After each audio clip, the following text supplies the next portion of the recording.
अस्सलाम वालेकुम, नमस्कार, सत श्री अकाल एंड गुड इवनिंग। मैं हूं अर्जू कासमी और आप देख रहे हैं पॉइंट ऑफ व्यू। जी, जैसे कि आप देख रहे हैं फ्रेम में मेरे साथ आप सबके फेवरेट डॉक्टर अजहर असलम हैं, जिनको देख के आप बड़े गुस्से में आ जाते हैं क्योंकि डॉक्टर साहब बहुत सीधी सीधी बात करते हैं और बिल्कुल सही सही अपने हिसाब से बात करते हैं। तो आज हम उनसे पूछना चाहेंगे कि सेनेट के इलेक्शंस हुए पाकिस्तान में, उसके ऊपर बात करेंगे। उसके बाद इल्जामात लगाए गए इलेक्शन कमीशन के ऊपर। आज भी इमरान खान साहब ने कहा कि वो बहुत मायूस है इलेक्शन कमीशन से। उसके बाद जी उनके जो है वो आपको मालूम है कि वोट ऑफ कॉन्फिडेंस का एक चक्कर चला और फाइनली इमरान खान साहब को वोट ऑफ कॉन्फिडेंस भी मिल गया। लेकिन उससे पहले डी चौक इस्लामाबाद में तरह तरह की हरकतें हुई और पीटीआई के जो फॉलोअर्स हैं, जो उनके वर्कर्स हैं या जो उन्हें सपोर्ट करते हैं, उन्होंने अपोजिशन के लोगों के ऊपर जूता फेंका, उनको मारा और हर तरह की बदतमीजी की गई, जो मैं समझती हूँ कि ये पीटीआई का ही कल्चर है, क्योंकि 2014 से हम ये होता हुआ देख रहे हैं। उससे पहले ये चीज इतनी ज्यादा शायद नहीं थी। तो हम बिल्कुल चलते हैं डॉक्टर अजहर असलम की तरफ, जो कि पॉलिटिकल एनालिस्ट भी हैं और इंडिपेंडेंट पॉलिटिशियन भी हैं और इसके अलावा सोशल वर्कर भी हैं और डॉक्टर भी हैं, बड़ा कुछ। तो हम बहुत शुक्रिया डॉक्टर साहब कि आपने आज ज्वाइन किया। तो आप क्या समझते हैं कि आज आपने देखी? Thank you. जी पहले तो मेरी तरफ से आपका शुक्रिया कि आज आप मुझसे भारत के बारे में कुछ नहीं बुलवाना चाह रही है। वो चंद लोग ऐसे नाराज होते हैं मुझसे, ऐसे ही मेरी ट्विटर में टकाई करते हैं। बहरहाल, इसका मतलब है कि आप भारत में बहुत मकबूल हैं और मेरा ख्याल है पाकिस्तान का प्रोग्राम बेहतर है, क्योंकि कम से कम ट्विटर में टकाई तो कम होगी। लेकिन होस्ट भारतीय दोस्त, ये सुन के खुश हूं कि ये जो मेरी ओपिनियन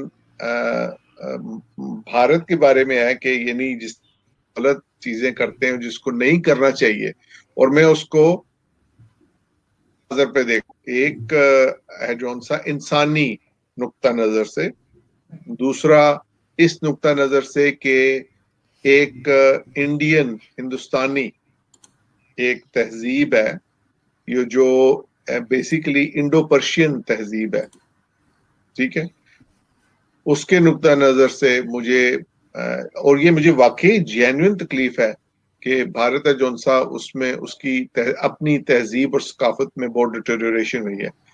और जो तीसरा नुक्ता नजर है वो जाहिर है इस लिहाज से है कि सब कॉन्टिनेंट के अंदर जो कॉन्फ्लिक्ट की सिचुएशन है उसमें दोनों तरफ का ही हाथ है। तो जब उनका हाथ पॉइंट आउट किया जाए तो फिर वो लोग खामखा शोर मचाते हैं। हाथ तो दोनों तरफ से ही होता है, जाहिर ताली एक हाथ से नहीं बचती। आगी आपकी बात सेनेट के इलेक्शन की, तो एक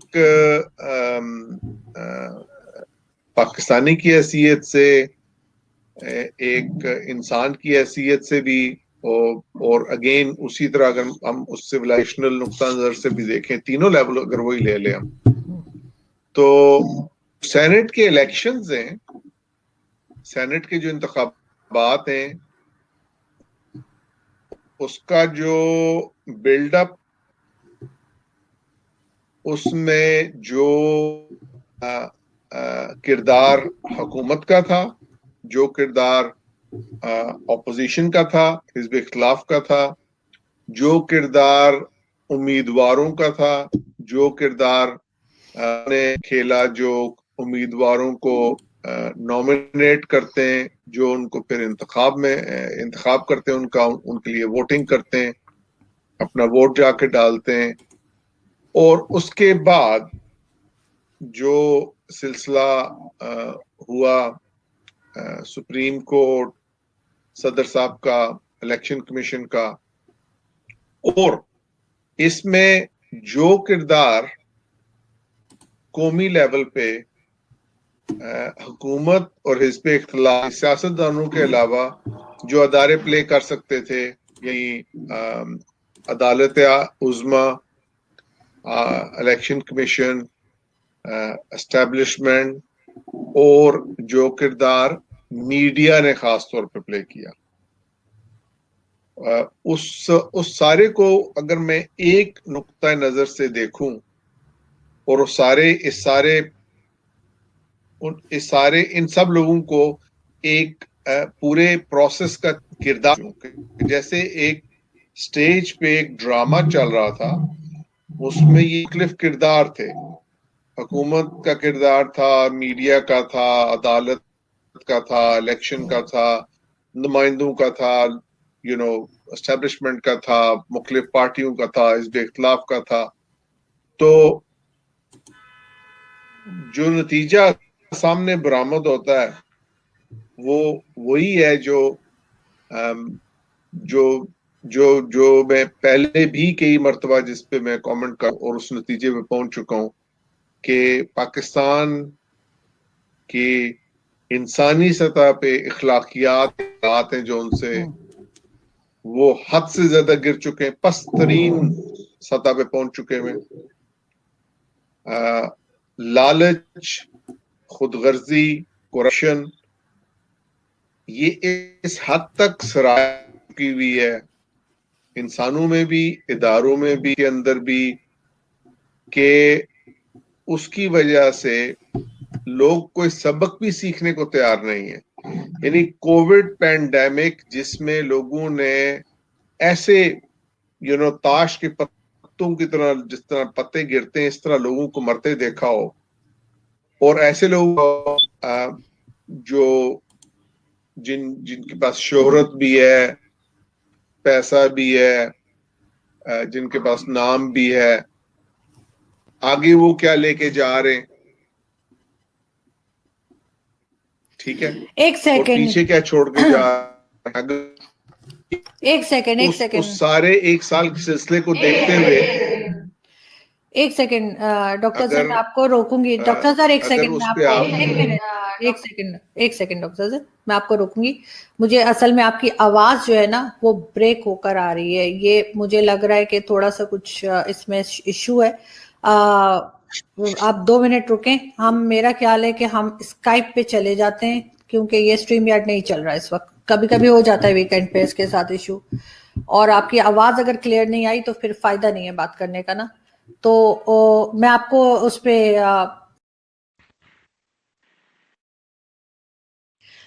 जी डॉक्टर साहब अब आप बात कर सकते हैं। सॉरी वो सिस्टम थोड़ा सा स्लो चल रहा था इसलिए तो मैं ये बोल रहा था कि अगर आप इन सब को स्टेज पे एक ड्रामे के किरदार के तौर पे देखें तो आपको और जरा एक अपने आप को थोड़ा सा दूर करके इनको देखें तो जो इखलाकी पस्ती नजर आएगी आपको हर इदारे में, लोगों के किरदार में।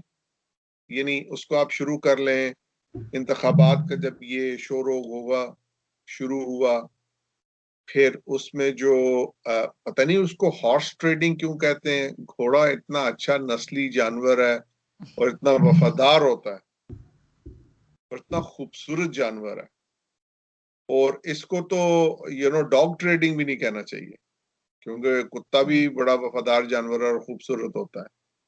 तो आई डोंट नो कि इसको क्या नाम दिया जाए, लेकिन जो वो मंडी खुली और उसमें जो कारोबार हुए वो सबके सामने, अच्छा उसमें मतलब जो जो मुझे सबसे किरदार एक लिहाज से पॉलिटिशियंस के अलावा जो अच्छा नहीं लगा, जो मेरी अपनी ओपिनियन है, वो आपके मीडिया का है। मैंने मुख्तलिफ प्रोग्राम देखे, ऑब्जर्व किए। एक तो बदकिस्मती से खान साहब की सियासत का इसमें बड़ा हाथ है, लेकिन मुआशरे के अंदर हमारे जो सा तमाम ही जो एलीट है उसका इसमें हाथ है। और अब तो ये पुरानी बात हो चुकी है, इसकी जड़ें भी खासी गहरी हैं कि उसमें तकसीम दर तकसीम इतनी हो चुकी हुई है और इतनी पार्टियां बन चुकी हुई हैं कि लोग जो अपने से मुखालिफ है उसको अपने मुखालिफ के तौर पे नहीं, उसको अपने दुश्मन के तौर पे देखता है, और फिर वो उसको ट्रीट भी उसी तरीके से करता है, उसको उसी तरीके से उसका कंडक्ट सारा उसकी तरफ बदल जाता है, दूसरे इंसान की तरफ। ये भूल जाता है कि भाई ये बंदा सिर्फ एक इसका नुक्ता नजर मुझसे मुख्तलिफ है और तो कुछ भी नहीं है। और ओवरऑल सारे ना तो अमल के अंदर यानी प्रोसेस के अंदर या सिस्टम निजाम के अंदर या लोगों के किरदार के अंदर, इसमें किसी में कहीं नजर नहीं आया कि किसी ने सोचा हो कि पाकिस्तान की अवाम का क्या हाल है, जिसके लिए ये सारा तमाशा खड़ा है। उसकी तमन्नाओं का खून करके, जिनके खून पसीने की कमाई पे ये सब तमाशा चलता है, ये स्टेज के सारे ड्रामे के किरदार हैं जो उनसे ये जो खाते पीते और लूटते हैं। और वो जो स्टेज है जो उनसा, वो गरीब अवाम की कमर पे बना हुआ है। उस अवाम के बारे में तो किसी ने कोई सोचा ही नहीं, ना किसी ने पूछा। यानी मतलब आप बड़े लेवल पे ले लें, जो हॉर्स ट्रेडिंग हुई, वीडियोस चली, बिके लोग, जरदारी साहब ने खरीदे, उसको फिर मीडिया जिसका काम बनता है कि वो जौन सा वो नशरो इशात का काम करता है, ठीक है, जराए अबलाग इनको हम कहते हैं। यानी बलागत और फसाहत का लफ्ज होता है कि जो साफ खुला करके बयान करे और अच्छी तरीके से बयान करे चीजों को, और उसमें जो लाजमी जुज्व करार दिया जाता है। और आपके तमाम जर्नलिस्ट कहते हैं जी हम तो सहाफत के तमाम असूलों के बड़े पाबंद हैं। मतलब उसमें उसमें खुली दुश्मनी नजर आई। कोई एक कैंप में है, कोई दूसरे कैंप में है, और जो जो जो अपने कैंप का है वो अपने कैंप का राग अलाप रहा है। उसमें कोई इम्पार्शियल एनालिसिस नहीं नजर आई। उसमें कोई ऐसी चीज नजर नहीं आई कि भाइयों ये जो बकवासनामा तुम कर रहे हो, ये जो बेहूदगी हो रही है मुख्तलिफ सतह पे, इसमें सोचो कि मुल्क कहाँ जा रहा है, मुल्क का फ्यूचर क्या है, मुल्क का विजन क्या है, अवाम का क्या बन रहा है। मुल्क के मौशी हालात क्या है, मौशरती हालात क्या है, सियासी तनाव क्या है, जियो पोलिटिकल सिचुएशन क्या है, इसके बारे में इस तनाजुर में तो किसी ने देखने की कोई जहमत ही नहीं की। मुझे बड़ा अच्छा वो प्रोग्राम लगता है, रजा रूमी साहब करते हैं, उनको मैं जानता हूँ, सलाम दुआ है उनसे मेरी, मुलाकात तो नहीं है। मुर्तजा सोलंकी साहब करते हैं, और आजकल वो प्रोग्राम पे बुलाते हैं नजम सेठी साहब को। अब नजम सेठी साहब इतने सीनियर वो सहाफी हैं, और बल्कि रोल मॉडल हैं काफी लोगों के लिए, और पॉलिटिक्स में इन्वॉल्व रहे हैं, और वो यानी वजीर आला की हद तक उन्होंने, मतलब स्ट्रक्चरल ऑफ द स्टेट है जो उनसे, उसके भी हिस्सा रहे। और उनकी एनालिसिस भी होती है, उनको खबरें भी होती हैं, सब कुछ होती हैं।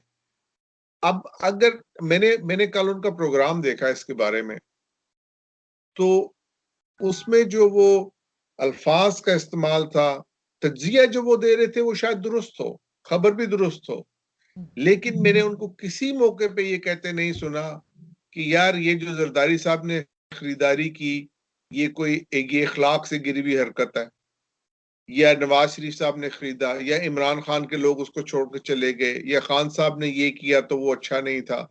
ठीक है, एक तो वो लोग एक की आदत बन गई है कि अपने से मुखालिफ को तू तराख करके बात की जाती है।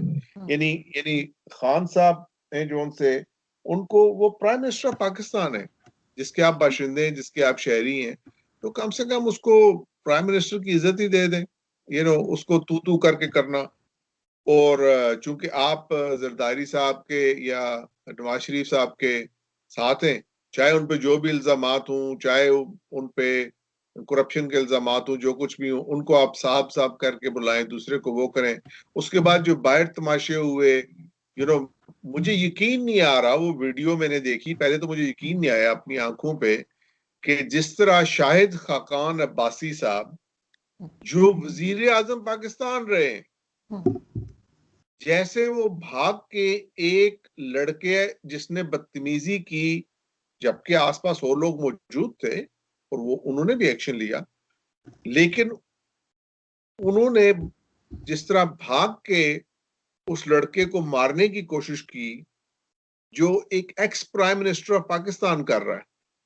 यानी ना अपनी उम्र का लिहाज है, ना अपने ओहदे का लिहाज है जिसपे वो रह चुके हैं, अपने मेयार की सतह को बुलंद रखने, अपने इखलाक की सतह को बुलंद। और मुसद्दिक मलिक साहब उनके साथ थे, और वो किक कर रहे थे, और उसने जो बदतमीजी की लड़के ने, तो वो तो की होगी, और जो जूताबाजी हुई, सब कुछ। तो ये मतलब ये सारे हमारे जो निजाम के अंदर जो सारी सामने जो उसकी बुराइयां है ना, जो उसका मकरू चेहरा है, ये उस मकरू चेहरे की अलामात है। जो मकरू जो जो एक मोजी मर्ज, ला इलाज मर्ज जिसमें पाकिस्तान इस वक्त मुब्तला है, जो ये सियासी निज़ाम है, ये उस सब की अलामात है। पूरा इलेक्शन और उसमें आपके सहाफ़ी तज्जिया दे रहे हैं, ठीक है जी देख लें, अदालत उज़्मा बोल पड़ी क्योंकि एस्टेब्लिशमेंट पीछे चलेगी होगी, अदालत उज़्मा को फोन नहीं गया होगा। यानी मतलब आई डोंट नो रियलिटी है कितनी नहीं है, लेकिन अगर परसेप्शन भी बनी हुई है तो आप अदालत उज़्मा पे मतलब आप क्या कहना चाह रहे हैं कि सुप्रीम कोर्ट के चीफ जस्टिस और जो जज साहिबान हैं वो आर्मी के कंट्रोल में है, एस्टेब्लिशमेंट के कंट्रोल में है, और उनसे फोन लेने पे वो करते हैं ये सब काम? मतलब ये कहना चाह रहे हैं आप? या इलेक्शन कमीशन ये काम करता है? फिर इलेक्शन कमीशन से फिर वजीर आजम साहब ने एतमाद का वोट जीतने के लिए जो बातें पार्लियामेंट्री पार्टी के अंदर की, जो खबरें बाहर मिली, तुमको माफ किया, ये किया, वो किया, यार वो कहाँ गए आपके असूल, वो बातें जिसको बुनियाद बना के आप आए थे, जिसको बुनियाद बना के आप है जौन सा मुल्क को तब्दील करना चाहते थे, आपका अपना किरदार उसमें क्या क्या गया? वो आपको सोचना चाहिए था। जब इंसान इतनी मुश्किल में पहुंचता है तो पहले कम से कम तफक्कुर करता है, रिफ्लेक्ट करता है, सोचता है कि यार मैं इस हालत में पहुंचा क्यों, मैं ऐसी हालत में पहुंचा क्यों कि मेरा मुंतखब नुमाइंदा जौन सा हफीज शेख, उसको गिलानी साहब ने हरा दिया। ठीक है, अगर अगर आप इतने फिक्रमंद हुए और फिर आपने एक फैसला किया, चलो जी, अव्वल तो वो फैसला भी ऐसा था कि एतमाद का वोट तो it's neither here nor there, you know, आपने 8-10 वोट ज्यादा ले लिए तो सो व्हाट। बात तो ये है कि लेकिन अगर अगर अगर आप, सॉरी जस्ट लास्ट थिंग, कि अगर खान साहब इस मौके को, अगर वजीर आजम इमरान खान साहब इस मौके को ये देख लें कि 2.5 साल के बाद ये हुआ है, मुझे ये दोबारा जिंदगी मिली है एक तरह से, मैं अगले 2.5 साल में कोई ऐसा काम करूं जो मैं करने आया था, जिसका मैं वादा करके आया था, जिसका मैं प्रोग्राम बना के आया था, या अब कम से कम जो मैंने 2.5 साल में सीखा है उससे सबक सीख के अपने इर्द गिर्द की टीम को ठीक कर लूं, ठीक लोगों का इंतखाब कर लूं, उसमें जो एडमिनिस्ट्रेटर अच्छे हैं उनको रख लूं, अपनी मुआशियात को चलाने के लिए कुछ कुछ चीजों को ऐसे ठीक कर लूं कि हमारा मुआशी निजाम ठीक हो जाए, पाकिस्तान की जो बैठी हुई मैशियत है वो चल पड़े, पाकिस्तान में जो महंगाई की सूरत हाल है उस पर कोई कंट्रोल हो, अवाम का कोई फायदा हो। आपने 1 करोड़ नौकरियां देनी थी, आपने 50 लाख घर बनाने थे, आपने आपने इतने सारे जो वादे किए थे। अगर आपको दूसरी जिंदगी मिल गई है, एतमाद का वोट पूरे 2.5 साल बाद मिला है, तो बाकी 2.5 साल कर लें। आई डोंट नो, दुआ कर सकता हूँ, उम्मीद में कर सकता हूँ। मैंने आज सुबह सोचा था कि जहां तक मेरी पहुंच है मैं उनको मशवरा भी पहुंचा दूंगा कि भाई खान साहब प्लीज, इसको 2.5 साल बाद आप समझ लें आपको दूसरी जिंदगी मिली है, तो एक मौका अल्लाह ताला ने आपको दोबारा दे दिया है, तो आप उससे फायदा उठा लें। अब वो लेकिन एक मिनट डॉक्टर साहब, होगा, मेरी बात सुने। लेकिन जो हुकूमत, ये हमारे मुआशरे की, निजाम की और मुल्क की और जो इखलाकियात की गिरी तरीन सूरत थी ना, जो पस्त तरीन सूरत थी, और जो जो ये खोखला हो चुका है निजाम, ये उसकी सारी शक्ल सामने आई है, और इसमें हर इंसान का किरदार भी सामने आ गया क्या किया है। और मुझे सबसे ज्यादा अफसोस, आई एम सॉरी टू से, आप फिर कहेंगे तनकीद करो, मुझे सबसे ज्यादा अफसोस मीडिया पर है, क्योंकि मीडिया को सतून इसलिए कहा जाता है क्योंकि अगर मीडिया आजाद सहाफत करेगा, आजाद तज्जिया देगा, और इस चीज को अगर आप हंस के हंसी और ठट्ठे में ये बात करेंगे, हाँ हाँ हाँ सियासत यही होती है जी, जो जरदारी साहब ने खरीदो फरोख्त की, देखा है उन्होंने कैसे पत्ते खेले। यार ये हम ये थड़े पे बैठ के ताश के खेल की जुआरी की बात हो रही है, या एक कौम और मुल्क की किस्मत के फैसले की बात हो रही है? कम से कम कोई नहीं मतलब कोई इतना आमियानापन था पूरे इस सारी चीज के अंदर, पूरे नहीं, प्रोसेस के पहले अंदर। मेरी बात सुने। पहली बात तो ये कि मीडिया अपनी मर्जी से कुछ नहीं कर सकता। जब से खान साहब की गवर्नमेंट आई है, लेट मी कंप्लीट, जब से खान साहब की गवर्नमेंट आई है सर, मीडिया कंट्रोल्ड है और उनकी मर्जी से चलता है। दूसरा, उन्होंने अच्छा खुद 2.5 साल के बाद, एक सेकंड, लेट मी कंप्लीट, 2.5 साल के बाद इमरान खान साहब ने कहा मुझे हुकूमत चलानी नहीं आती, मुझे समझ कुछ नहीं आ रहा, मैं भी सीख रहा हूं। ऐसा कौन प्राइम मिनिस्टर कहता है आकर? दूसरा, वो कहते हैं जितनी अपोजिशन है मुझे उनकी शक्लों में गद्दार नजर आते हैं। मतलब आप हर एक को गद्दार और गलत बोलेंगे, और आपके साथ जो लोग बैठे हुए, फैसल वावड़ा जैसा चोर, जो कि मनी लॉन्ड्रिंग केस में है, जिसका डुअल नेशनल भी वो रह चुका है, और सब उसने झूठा हलफनामा जमा कराया जो अदालत भी कह रही है, उस तरह के लोग आपने बिठा के रखे। आज तो खैर उन्होंने बड़ा कमाल किया इमरान खान साहब ने कि शेख रशीद साहब ने हाथ आगे बढ़ाया और उन्होंने हाथ नहीं मिलाया शेख रशीद से। लेकिन अच्छा बात वो यह है भी कि ये गाड़ी कब तक चलेगी मैंने इनकी? सुनी है, मैंने सुनी है वो स्टोरी। खुदा जाने उसमें कितनी हकीकत है, हाथ मिलाया है नहीं, ये ध्यान नहीं किया। देखिए, आप अपने मीडिया को डिफेंड मत कीजिए प्लीज। मीडिया की आजादी वाली बात आपकी बिल्कुल ठीक है, इन्होंने दबाया है, लेकिन आपका मीडिया खुल के बोला है खान साहब के खिलाफ। मैं ये बात तो कर ही नहीं रहा हूं कि खान साहब के खिलाफ बोलना है, आई डोंट केयर, मैं भी तो खिलाफ बोल रहा हूं ना खान साहब के।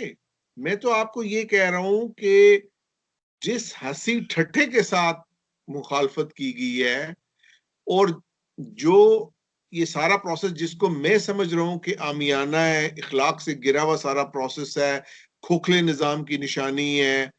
और मतलब आपके मीडिया से मैंने किसी को ये बोलते, और बड़े सीनियर सहाफियों के मैंने 5-6 तज्जिए सुने, हो सकता है जाहिर है मैंने मिस किया होगा, मैं ये नहीं कहता हूं कि कोई ऐसा नहीं बोलता, लेकिन कम से कम जो सीनियर आपके सहाफी हैं, बड़े बड़े नाम हैं, उन सबको बस वो, क्योंकि वो मुझे अफसोस इस चीज का, वो भी या तो एक कैंप में या दूसरे कैंप में। यानी कोई खान साहब के साथ है तो वो पागलों की तरह खान साहब के साथ है, यानी ऐसी पीर परस्ती है पूरी कौम के अंदर। और जो उनका मुखालिफ है, या नवाज शरीफ साहब के साथ है, या मियाँ साहब के साथ है, या जरदारी साहब के साथ है, वो खुल के उनके साथ है। मैं आपको पिछले प्रोग्राम में या उससे पहले शायद एक दफा ओपिनियन दी थी, आपने मुझसे ये सवाल पूछा था, तो मैंने कहा था खान साहब को हटा लें तो आप किसको बिठाएंगे? बिलावल भुट्टो को बिठाएंगे, 13 साल से उनकी हुकूमत रही है, या आप मरीम नवाज को बिठाएंगे? आप समझते हैं कि मरीम नवाज है जो उनसे, उनका विजन बहुत ऊंचा है, या वो उनसे पहले मियाँ साहब उनके वालिद हैं जो उनसे 3 दफा हुकूमत कर चुके हैं, तो उन्होंने क्या किया है? यानी अगर आप सारे इल्जामात को एक तरफ रख दें ना, आप करप्शन को भी छोड़ दें, गद्दारी गद्दारी कहना तो खैर गलत बात है, गद्दार नहीं कहना चाहिए, लेकिन कम से कम जो परफॉर्मेंस रही है, वो परफॉर्मेंस को तो देखें। वो परफॉर्मेंस किसी भी हुकूमत की नहीं रही है ठीक। और फिर आपको वो रिपीटेडली वही तो चेहरे नजर आते हैं, वही चेहरे थे जो, देखिए मतलब कल मुझे इतनी हंसी आई, वो एक क्लिप था आपका सेनेट का, जब ये इलेक्शन में गिलानी साहब और हफीज शेख साहब साथ साथ बैठे हुए थे। अब वो वजीर आजम रहे थे और वो वजीर खजाना थे उनके, और वो आज भी वजीर खजाना है। तो मुझे तो, और मुझे इस सारे किरदार में, अगर मुझे इस बात में ये समझ नहीं आती कि आई थिंक कि आप लोग, या तो हम एस्टेब्लिशमेंट को ओवरवेट देते हैं, या तो हम ज्यादा इंपॉर्टेंस देते हैं, हम समझते हैं कि शायद वो उनके पास बहुत ताकत है, लेकिन असल में ताकत है नहीं है। क्योंकि इट्स क्वाइट अनबिलीवेबल कि अगर हम पाकिस्तानी एस्टेब्लिशमेंट इतनी ताकतवर है जितना उसको बताया जाता है, तो वो ये सारे खेल को करवा रही है मुल्क के मफाद में। या दूसरा नतीजा ये है कि एस्टेब्लिशमेंट खुद भी यही चक्कर चलाना चाहती है, और उसको भी, उसका विजन भी इतना नैरो हो चुका हुआ है, वो भी तंग नजर हो चुकी हुई है, वो भी उसी निजाम की हिस्सा है, वो उसी निजाम की एस्टेब्लिशमेंट है, वो लोग भी उधर से ही आए, तो ज्यादा लिहाजा उनका इखलाकी मेयार भी यही है, उनको, वो भी इसी निजाम का हिस्सा है, इसी खेल का हिस्सा है, और इस खेल में वो अपना हिस्सा लेना चाहते हैं। दो ही कंक्लूजन निकल सकते हैं इसमें। मगर मगर और डॉक्टर अजहर, नवाज शरीफ की गवर्नमेंट चाहे जैसी भी थी, इनसे तो बेटर ही थी ना। महंगाई का ये हाल था ना, लोग इतने जॉबलेस थे ना, मीडिया से लोगों को इस तरह से निकाला गया था, और ना ही लोगों की ये हालत थी, ना ही हमारी जो फॉरेन पॉलिसी है वो इस कदर फेल थी। किसी फील्ड में आप मुझे बता दें जहाँ खान साहब ने कुछ किया हो। यहाँ पे चले मोटरवे बन गई, कुछ ना कुछ तो किया था ना। मैं तो खुद बोल रहा हूँ आपको, मैं आपको कहाँ से बताऊं, एग्जांपल दूं खान साहब की? मैं तो खुद बोल रहा हूँ खान साहब की हुकूमत है जो सी नाकाम हुकूमत है। खान साहब ने पंजाब उस्मान बुज़दार साहब के हवाले किया हुआ है और पंजाब की हालत खराब है, ठीक है, जो सबसे बड़ा सूबा है। खान साहब ने कोई ऐसे स्ट्रक्चरल काम नहीं किए, यानी यानी स्ट्रक्चरल काम होते हैं ना, बेसिक काम होते हैं कि जुडिशल निजाम को फॉर एग्जांपल ठीक कर सकते थे, उससे तो किसी ने नहीं रोका। तालीम को ठीक कर सकते थे, उससे किसी ने नहीं रोका। ये पुलिस को ठीक करना, नए सूबे बनाने का निजाम करना, नए सूबों के वादे भी किए थे इन्होंने। खान साहब ने इनमें से किसी चीज में कोई तवज्जो नहीं दी, और जो मुआशी हालत है आपकी वो गिरती जा रही है। और फॉरेन पॉलिसी, आप क्या कह सकते हैं? फॉरेन फॉरेन मतलब the point is again the same के quality of the policies and quality of the actions reflects about the capability and quality of the people itself. तो जाहिर है इसका मतलब है कि ना तो सलाहियत है लोगों के अंदर, ना उनका मेयार अच्छा है, जिसकी वजह से पॉलिसी भी गलत बन रही है, मेयार उसका कम है, नाकाम पॉलिसी बन रही है, किसी फ्रंट पे अगर कामयाबी नजर नहीं आ रही। मैं तो इस चीज से इत्तेफाक करता हूं आपकी, बिल्कुल। लेकिन मैं आपकी जिस चीज से इख्तलाफ करता हूं वो ये है कि अगर आप समझते हैं कि यही जमहूरी निजाम, जो जमहूरियत का निजाम, देखे मैं यूके में रहता हूं, ठीक है, अब मैं आपको यूके की एग्जांपल देने लगा हूं कि यहाँ पे जो जमहूरी निजाम है, ठीक है, वो कोई 100% अच्छा निजाम नहीं है। इस जमहूरी निजाम के अंदर भी एक एलीट है, एक एस्टेब्लिशमेंट है जिसने इस पे कब्जा किया हुआ है, ठीक है। उसकी मैं आपको 2-3 मिसालें दे देता हूं। पहली मिसाल ब्रेक्सिट को ले लें। ब्रेक्सिट है जो सा वो रेफरेंडम डेविड कैमरॉन साहब ने अनाउंस ही इसीलिए किया था कि उनकी पार्टी का एक सेक्शन था जो मुसलसल यूरोप के बारे में उनको तंग करता था। वो पिछले 25 साल से टूरी पार्टी के अंदर ये झगड़ा चला आ रहा था, ठीक है। उन्होंने उसको खत्म करने के लिए उन्होंने कहा वंस एंड फॉर ऑल, चलो हम करवा देते हैं ये रेफरेंडम। वो एक्सपेक्ट नहीं कर रहे थे वो रिजल्ट्स, उन्होंने मिसरीड किया। लेकिन वो रेफरेंडम है जोन सा, वो अव्वल तो बाइंडिंग रेफरेंडम नहीं था, नंबर 1। नंबर 2, उसमें पार्टिसिपेशन लोगों की कम रही। नंबर 3, उसमें जो टोटल मेजॉरिटी जिसने ज्यादा वोट दिए यूरोप से निकलने के लिए कंपेयर टू द पीपल जिन्होंने यूरोप में रहने के लिए वोट किए, टोटल डिफरेंस वाज 1.2 मिलियन और 1.4 मिलियन। जो पूरी आबादी जो यूके की 66 मिलियन की आबादी है उसका कोई 0.3% बनता है, ठीक है। अब आप सॉरी 3% बनता है। अब आप 3% लोगों की एक्स्ट्रा मेजॉरिटी की बेस पे आपने इतना बड़ा डिसीजन लिया जिसकी इंटरनेशनल इंप्लीकेशंस वगैरह हैं, सब कुछ है।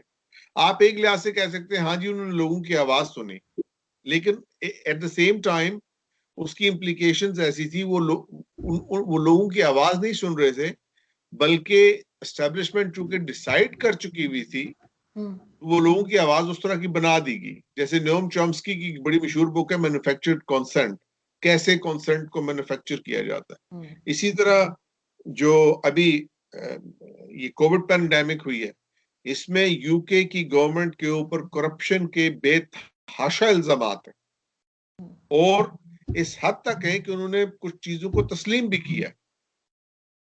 अब ट्रांसफर उनको पकड़ा भी गया है क्योंकि निजाम ऐसा है जिसमें पकड़े जाते हैं, लेकिन क्या उनका कोई बहुत ज्यादा मुआवजा होगा? नहीं होगा, क्योंकि जो जमहूरी निजाम जिस तरह का बना दिया गया है उसमें कहा जाता है कि जी ठीक है इनका मुआवजा होगा, इनको हम पकड़ेंगे, इनको हम अगली दफा हुकूमत नहीं देंगे।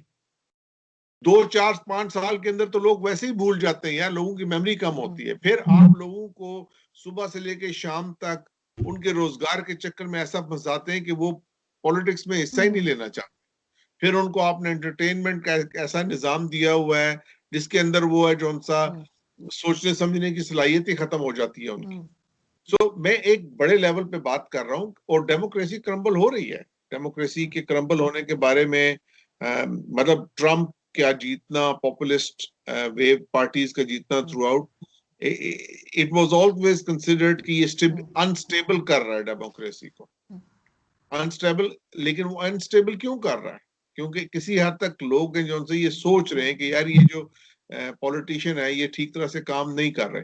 अब आप उस निजाम को ले जाके आपने पाकिस्तान पे, एक ऐसी कौम पे जिसमें मेयार तालीम बहुत कम है, लिटरेसी रेट बहुत कम है, गुर्बत इंतहाई ऊंचे लेवल की है, जिसपे लोगों को खरीदा जा सकता है, मैल न्यूट्रिशन आपकी कौम है, ठीक है, उसके अंदर सेक्टेरियन, लिंग्विस्टिक, रेशियल, ब्रादरीज्म, जात पात, हर किस्म की डिवाइड है, ठीक है। उसके अंदर ले जाके आप जब उस निजाम को चलाने की कोशिश करते हैं जो एक पढ़ी लिखी, तालीम याफ्ता, तरक्की याफ्ता मुल्क की कौम, जिसमें सिक्योर एजुकेशन, सिक्योर हेल्थ में वो नाकाम हो रहा है वो निजाम, तो वो निजाम क्या प्रोड्यूस करेगा? आप इस निजाम से अगर ये तवक्को रखती हैं कि चलो खान साहब अगले 2.5 साल में चला लेंगे, फिर 5 साल बाद शायद बिलावल भुट्टो साहब आ जाएं, फिर 5 साल बाद शायद मरीम नवाज साहब आ जाएंगी, तो वो इस निजाम को बेहतर कर ले, नहीं करेंगे, क्योंकि इस निजाम के अंदर इन बिल्ट ऐसी चीजें हैं कि जो खुदगर्ज लोग होते हैं वो उसको हाईजैक कर सकते हैं, नंबर 1, वो उसको कंट्रोल कर सकते हैं, नंबर 2, उसके बाद लोगों की मेमोरी फटीग होती है, और अवाम को आप वो कहते हैं ब्रेड क्रम्स दे देना, थोड़े से उन टुकड़ों पे पाल दे उनको, तो वो उस पे पल के उनको आप एजोन सा आप अपने उस निजाम को जकड़े रखते हैं, और उसमें आप खून भी चूसते हैं लोगों का, और उनकी उनका उनका उन, उन उनकी जो मेहनत की कमाई है, उनका जो खून पसीना है, उसको भी आप एजोन सा उसको उस पे आप अयाशियां भी करते हैं और उसको लूटते भी हैं। और this is not happening just in Pakistan, by the way, it's happening in India as well, you know, it's happening in lots of countries as well, क्योंकि ये निजाम ही ऐसा है इस किस्म का। लेकिन तो बिल्कुल मैं अच्छा, मैं चुप हो जाता हूँ। अब आप मुझे, मेरा आपसे एक सवाल है, मैं आपसे एक सवाल करता हूँ आपके प्रोग्राम में, आप मुझे बताइए कि इमरान खान साहब नाकाम है, वो अच्छे नहीं है, आप मुझे बताइए आपको पाकिस्तान में कौन मुतबादिल ऐसा नजर आता है जो सही माने में आके उस कौम की जो प्रॉब्लम्स हैं, जो आप वहां रहती हैं, आपको नजर आती होंगी उस कौम की प्रॉब्लम्स, उनको दूर कर सके? आपको कौन नजर आता है? मैं ये नहीं कहती कि इस कौम की प्रॉब्लम्स शायद कोई भी दूर नहीं कर सकता, लेकिन इमरान खान साहब की जो परफॉर्मेंस है वो इंतहाई खराब है। और ऐसा नहीं है कि उनके इर्द मैं गिर्द तो करप्शन फिर नहीं हो रही। और लेकिन अगर हम देखा जाए तो इससे पहले गवर्नमेंट जो थी नवाज शरीफ साहब की, वो इनसे कहीं बेहतर परफॉर्म कर रहे थे। और नहीं अगर नहीं, उनको ये भी ना पूरा टाइम देखें, देते, लेकिन जी देखिए इनका मेरी बहुत बात बुरा सुनिए, हाल है इनका। एक मेरी बात सुनिए, देखें, बहुत बेहतर कैसे परफॉर्म कर रहे थे? अगर वो बेहतर परफॉर्म, मेरी बात सुनिए ना, सुनिए, अगर वो बेहतर परफॉर्म कर रहे होते तो इसका मतलब है कि जरदारी साहब उससे बेहतर परफॉर्म कर रहे थे उससे पहले क्या? देखिए ना, रॉट जब शुरू होता है ना, तो रॉट जब शुरू होता है तो वो, देखिए, जब आप कोई चीज, एक घड़ा घड़ा बनता है, तो वो एकदम से तो नहीं बन जाता ना, वो आहिस्ता आहिस्ता आहिस्ता आहिस्ता डीप होता जाता है, ठीक है। The point I am making is very simple, कि ये जो पॉलिटिकल निजाम है, ये पॉलिटिकल निजाम पाकिस्तान के मसाइल का हल नहीं है। आप जो मर्जी इसकी वेरिएशन ले आए इस निजाम की, वो इसका हल नहीं है। आप मुझसे ये मत पूछिएगा, मेरे पास इस वक्त कोई ऐसा सादा सीधा स्ट्रेट फॉरवर्ड जवाब नहीं है जो मैं कहूं कि आपको इसका हल है, ठीक है, इसका कोई अल्टरनेटिव सिस्टम में आपको समझा दूं या ये कुछ कर दूं, मैं ऐसा कोई जवाब आपको नहीं दे सकता हूं। लेकिन जो आपने पूछा क्या नजर आ रहा है आगे, मैं पहले भी आपको कह चुका हूं, मुझे तो मजीद हालत बुरी होती हुई नजर आ रही है। अल्लाह करे मेरे मुंह में खाक बदन, अगर क्या कहते हैं, खान साहब प्राइम मिनिस्टर के तौर पे समझ लें कि उनको दोबारा नई जिंदगी मिली है, अल्लाह मियां ने दूसरी जिंदगी उनको अता कर दी है बतौर वजीर आजम, और वो रिफ्लेक्ट करके अपनी गलतियों को ठीक कर लें और बेहतर बना लें, तो अल्लाह करे कि ये नहीं चीजें ठीक हो जाए। लेकिन खान अल्लाह साहब अल्लाह अल्लाह का तो कानून है कि वो उस कौम की हालत उस वक्त नहीं बदलता जब लोग खुद अपनी हालत नहीं बदलना चाहते। बिल्कुल। और मैं लास्ट में यही कहना चाहूंगी कि खान साहब अपनी हालत इसलिए नहीं बदल सकते, अपने आप को इसलिए ठीक नहीं कर सकते क्योंकि वो अपने आप को गलत मानते ही नहीं। उनके ख्याल से वो सब कुछ ठीक कर रहे हैं, तो इसलिए वो कौम की बैंड इसी तरह बजाते रहेंगे जब तक वो चले नहीं जाते। उसके बाद कोई दूसरा आ जाएगा और फिर हम सब इसी तरीके से रो पीट रहे होंगे कि क्या करें, बिजली का बिल आ गया, घर का किराया है, ये है वो है। मेरे जैसे लोग ख्वार होते रहते हैं सारा दिन। तो और खान साहब जैसे लोग, उनके पास जहांगीर तरीन है जो कि बहुत हैंडसम है वैसे खान साहब की तरह, लेकिन ये कि वो उनके एटीएम कार्ड है आप अच्छे से जानते हैं, तो वो है उनके पास। इसी तरीके से उनके पास वो है जुल्फी बुखारी है, जिसका अभी तक वो कोई बिजनेस नहीं बता सके हैं। तो इस तरह के लोग हैं उनके पास और उनका गुजारा हो जाता है। और फिर ऊपर से वो कहते हैं कि मेरा 2.5 लाख में गुजारा नहीं होता, जो या डेढ़ डेढ़ या 2.5 लाख जो भी उनकी सैलरी है। और आम आदमी से वो ये तवक्को करते हैं कि वो 15,000 में गुजारा कर ले। तो ये बहुत बड़ा फर्क है और खान साहब को सोचना चाहिए और लोगों को भी सोचना चाहिए जिन्होंने उनको वोट डाला है, अब वो भी उनका साथ छोड़ते जा रहे हैं। यहाँ पे मैं बहुत शुक्रिया अदा करना चाहूंगी सर आपका कि आपने ज्वाइन थैंक यू, किया। थैंक यू बहुत सो शुक्रिया। Much and I hope to see you next week as well. अच्छा, नेक्स्ट वीक फिर आपने एक दफा भारत का मौजू बना लिया, एक पाकिस्तान को मौजू बना लिया, तो मेरा ख्याल है को मौजू एक ब्रॉडर पर्सपेक्टिव में रखें, को फिलोसॉफिकल मौजू के चीजें बेहतर कैसे हो सकती हैं। क्योंकि जाहिर है देखें, बिल्कुल। इंसानियत को और इंसानों को बहुत से चैलेंजेस का मुकाबला है। क्लाइमेट चेंज 21st सेंचुरी में इतनी बड़ी वो तबाही लाएगा कि ये नेशन स्टेट्स क्रम्बल हो जाएंगी। और इसलिए how we can make the whole world better, how can we make human beings better, हम बॉर्डर्स को कितना रिड्यूस कर सकते हैं, शेयरिंग कितना कर सकते हैं लोगों से, इन चीजों पे हमें गौर करने की जरूरत है। वरना ये 21वीं एग्जैक्टली। सदी है जो सा जो हमारे बच्चे या उनके बच्चे होंगे उनके लिए बहुत सख्त हो। आप बिल्कुल ठीक कह रहे हैं, हम कोई बिल्कुल इसी तरह का टॉपिक ही चूज करेंगे क्योंकि हम चाहते हैं कि हम आपसे हर टॉपिक पे बात करें। थैंक यू चल, सो मच सर। बहुत थैंक यू। शुक्रिया। Thank you for inviting me. Thank you.